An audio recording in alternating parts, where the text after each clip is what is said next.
درود دوستان، وقتتون بخیر.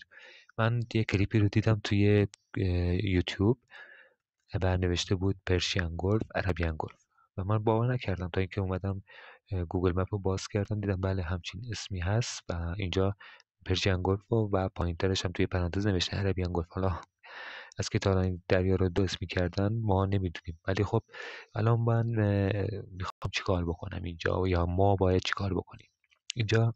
روی نقشه که کلیک بکنید روی همین اسم که پرشین گلف هست، یه همچین سنجاق چسباندن این پایینتر نوشته شده. اینطوری که میبینید روی همین کلیک بکنید همچین صفحه باز میشه و ببینید دونه دونه که بخونید افزودن مکان جا افتاده رو که میبینید.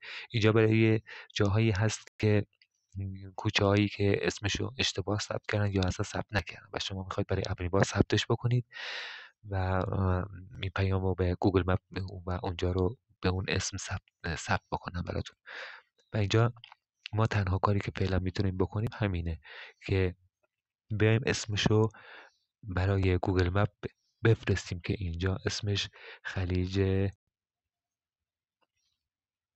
همیشه فارسه، این یادش بمونه. و بعد دسته بندی، دسته پایینترش که نوشته دسته، اینجا الزامی است، باید پر بکنید اینجا رو، اسمش رو براش انتخاب بکنید.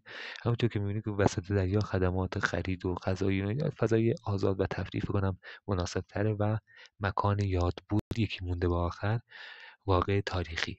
مکان یاد بودی که برای ما با خلیج فارس مکان یاد بوده تقریبا.